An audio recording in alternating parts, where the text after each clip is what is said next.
Hello Capricorn, Sun, Moon, Rising and Venus signs. Kamusta kayo? Sana po nasa mabuti kayong kalagayan. Welcome back po sa Star Tarot. Kung bago kayo rito, welcome din kayo. Thank you for your support. I truly appreciate it. God bless you all. Capricorn po naman sa akin ninyo, communication is key. Okay? So, sa kahit anumang sitwasyon, kahit anumang maging relationship man yan, maging sa trabaho man yan, negosyo, napaka-importante, 'di ba, ng communication na dapat maging bukas, maging honest, 'di ba, at maging authentic, no, sa mga sasabihin, sa mga pagkikipag-usap, dealings, 'di ba? So, yun. Paalala ito sa inyo na communication is key sa kahit anumang klaseng pagtatagumpay. What else? We have a time for healing. Ayan, so pinapanawagan ng Spirit sa inyo sa ngayon na panahon na para mag-heal. Panahon na para mag-move on na kayo sa buhay. Okay? Panahon na para iwanan na kung ano man ang inyong nakaraan. Okay? Kasi tapos na yon. Totally, dapat iwanan mo na, no? At na makapag-move on na kayo, no? So, it's time siguro to forgive yourself and also forgive the people who have caused you pain in the past, no? Para nang sa gayon, makapag-heal na kayo at makapag-move on na, makapagsimula na ng bagong buhay. What else? We have adjustments are required. Ayan. So, mga adjustments na kailangan lang kayong gawin sa ngayon at pagmuni-munihan ninyo yan, no, para malaman ninyo, ma-figure out ninyo kung ano ang dapat, no, na baguhin, ano ang dapat na i-improve, no, ano ang dapat na alisin, yung mga ganon, no. So what else? We have your commitment is being tested. Ayan. So, baka yung adjustments na ito could be related to your commitment, no? Yung commitment na yan, pwedeng sa romantic relationship, pwede naman na sa negosyo, pwedeng sa kaibigan, no? Or kakolaborate ninyo sa project. So, it could be in anything, diba? In any area of life. Pero, yun nga, merong temptation siguro rito, no? At masusubukan kayo kung gaano kayo katatag, gaano kayo katibay, gaano kayo maninindigan, no? Sa mga pangako ninyo. So, tingnan natin kung ano pa ang mga ganap dito for Capricorn.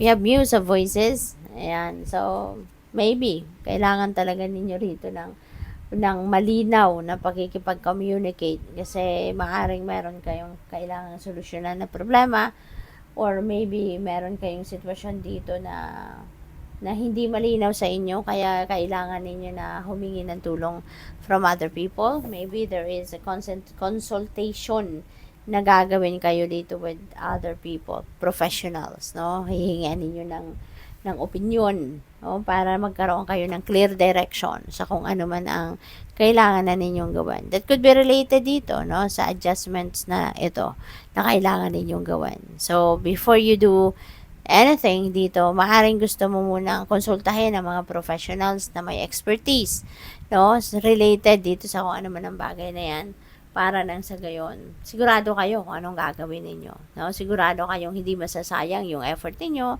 sigurado kayong maa-address ninyo ng tama, no? Ang sitwasyon. So, what else? We have the Fool. Ayan. So, meron kayong sisimulan ng bagong chapter, no? Sa buhay ninyo. You're going to start a new life. You're going to start a new situation. You're going to embark on a new beginning. At depende yan sa inyong sitwasyon, no? Pwedeng bagong relationship yan, since pwedeng mag-heal na kayo. So, bagong relationship, pwedeng bagong commitment, pwedeng bagong trabaho, bagong career, bagong negosyo, bagong ventures, or it could be anything, no? Na pwedeng sisimulan ninyong bago sa ngayon. We have 8 of Voices. Maaring dito kayo nang gagaling. No? Maaring dito kayo mag-a-adjust.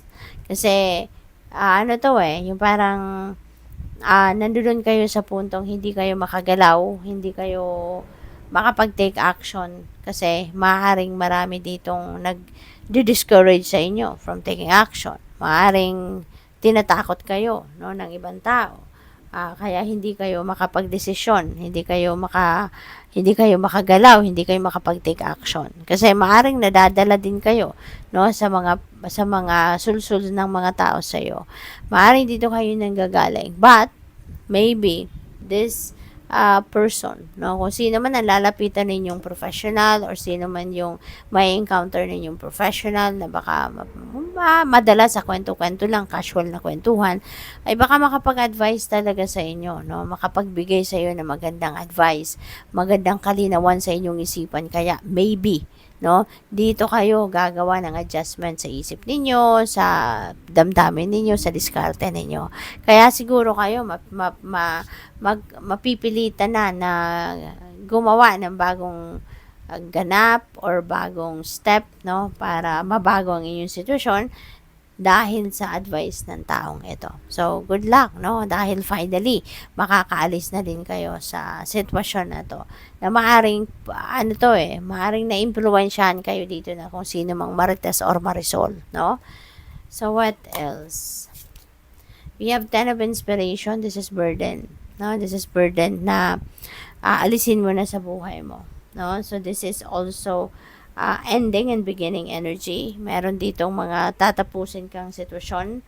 Meron kang tatapusin na ginagawa, no? Puputulin mo na kasi alam mo na hindi na to nakakatulong sa'yo. Alam mo na pagod ka na dyan. Alam mo na hirap ka na dyan. Kaya ang last resort mo dito is to give up, no? So, pwedeng totally i-give up mo na yan, aalis ka na sa sitwasyon na yan, or pwedeng you will keep it, you will stay there, pero hihingi na kayo ng tulong, hihingi na kayo ng rescue, no? So, good luck. Thank you for watching. Love and light. Namaste.